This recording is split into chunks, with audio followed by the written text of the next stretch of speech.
Game day, baby! Let's get it. Let's get it. Are you in a System of a Down concert or are you on a morning television show? Season opener! I'm so sick of guessing and predicting. And this team's going to be good. This is not. It's a real thing. Tomorrow morning we'll be like, wow, this team just lost as a fact, not guessing. I'm sick of it, but we've got 3 more hours of it today leading up to that action. You okay with that? All right. Peter Schrager is here. Michael Robinson is here. My name's Kay Adams. We have a lot to get to. So, without further ado, on this game day kickoff celebration to the 2021 season, let's hit the very first lead block of the year. Lead block.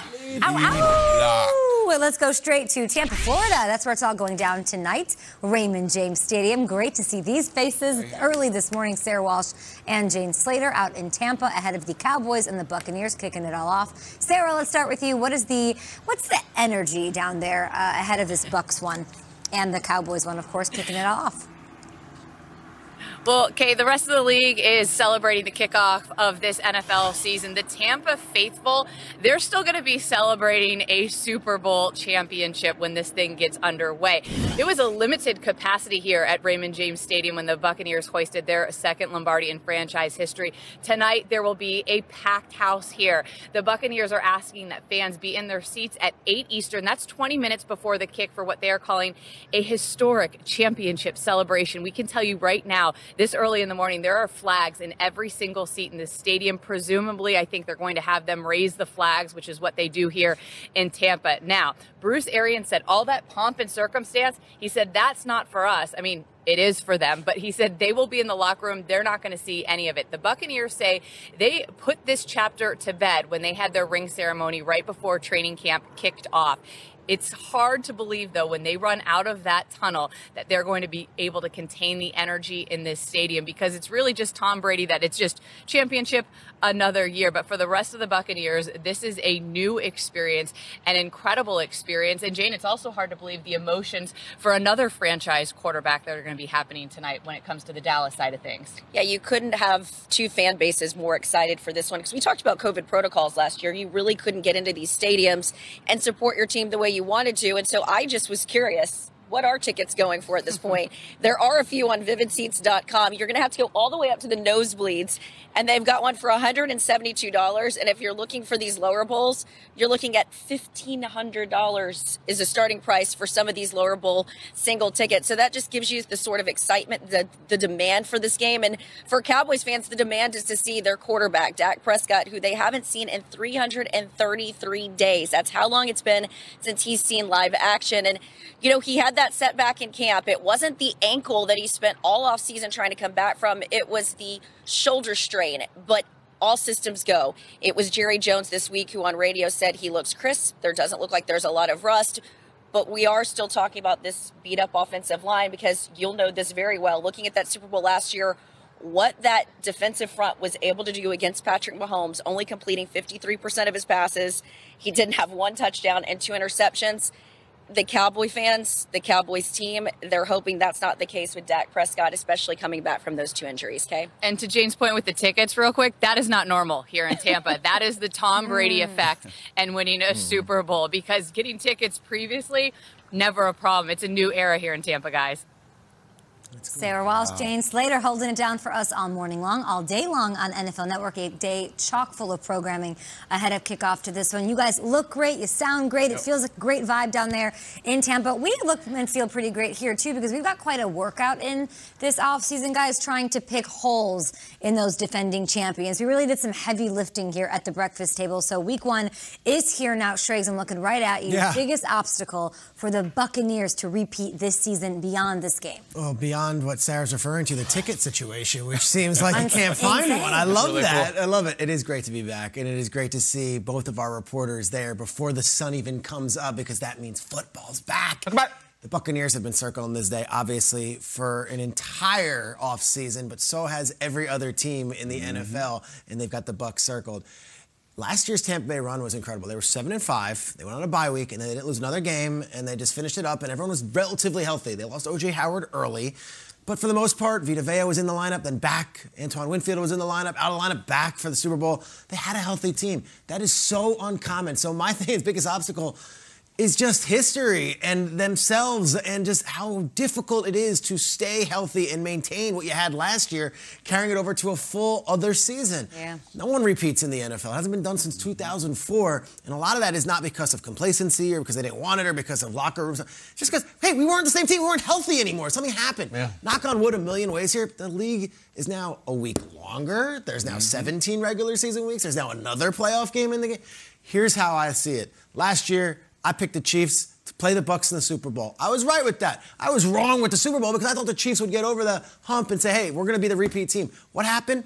Injuries happened. Look at the Chiefs' offensive line week 1, and then look what they had to deal with in the final week of the season when they played the Buccaneers. Why? Because there was injuries all over the Chiefs' offensive line. Look at that left tackle situation. It went from being a former top 3 overall pick to Mike Remmers, who hadn't played that position. You go right down the list. Every single position on their offensive line had to be changed because of injuries. This is what happens. It wasn't like Mahomes fell asleep and couldn't wake up the next day. I just think it's really difficult. And O.J. Howard was a tight end. They had other ones. There's going to be something that comes up health-wise with this team. That's why it's such a difficult obstacle. And gosh, is that some way to kick off the NFL season? Someone's going to get hurt. No, I just really mean it. And if they don't get hurt, they might get sick. That's fun. That's the thing. Hello. But that's the reality. I'm sorry. It's really hard to repeat. Yeah. Peter, to your point, man, I mean, you cannot guarantee that type of health this year. You just can't. And then you talk about, you got vaccinated players, unvaccinated players.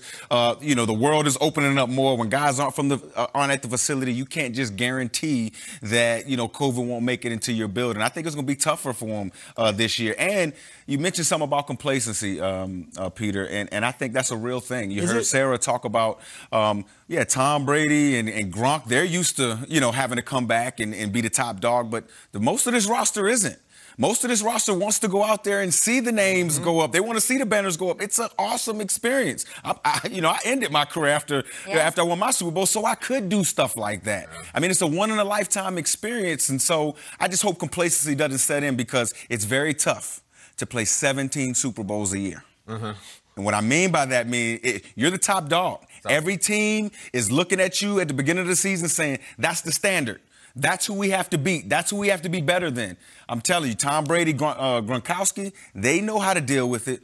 But the rest of the team, they got to figure that part out. 17 straight Super Bowl hangovers. I mean, that's a beautiful way to put it, 17 Super Bowls a year. And listen, the biggest obstacle, I'm with you, is 31 other teams. This is the NFL, and it hasn't happened in 17 years. And yes, it was Brady in 2004, but none of these other guys. Here's what I feel about the Bucs. They had a hell of a stretch run. I mean, they came running down the stretch. But let's not allow ourselves to think that this is some unbeatable Godzilla of a team. It's not. Peter, they were 7-5. I don't think that's an impressive thing. I know it's their starting point, but they weren't even sure they're going to make the playoffs. They really weren't. They lost to the Nick Foles Bears. They lost to Jared Goff. They got embarrassed by Drew Brees almost retiring. And again, I take nothing away from them. They won everything at a hell of a run. But the playoff run, it's not exactly like they stomped people. Taylor Heineke gave them trouble. They pulled the MVP off the field with a chance to beat him, Aaron Rodgers. And then they played a wounded animal in the Super Bowl. All right, this was not someone who won every single game like the greatest show on turf and just destroyed everyone. We got so intoxicated by the idea that they brought back all 22 starters. We kind of forgot that those starters last year lost some big games and lost some games they shouldn't have. And maybe they'll lose one tonight. This is not the greatest team of all time. It's the greatest quarterback of all time with a good roster, but do not think they cannot be beaten. There's 31 other teams that want to knock them out. Come on. There's a reason this doesn't happen. To Peter's point, to everybody here's point, it's not even in your hands the entire time, but it hasn't happened in almost 20 years. It happened in 2004. Just ask Tom Brady. Tom Brady has won 7 rings. He's had 6 chances to go back-to-back and win Super Bowls. It's happened to him once. Back in 2004, Brady's 27 years old. I just went and looked at the perspective of this. Vince Wilfork was a rookie the last time this happened. Asante Samuel was 23. His son, who just got drafted, is about to turn 22 years old. Dolphins head coach Brian Flores wasn't even coaching yet. He was on the staff, though. He was the 23-year-old scouting assistant. And Titans head coach Mike Vrabel, he was on the team, of course, and he still had 6 years in the NFL playing as a player, left after that back-to-back Super Bowl win. It doesn't happen. It doesn't happen for a reason. Now you throw in COVID, you throw in the evolution of the game in 2021. It'll be exciting to see how it starts tonight. We've got special programming all day long on NFL Network. NFL Now kicks off at 1 p.m. Eastern. Then we've got, I think, Fantasy live at 5 p.m. Eastern, NFL Game Day kickoff.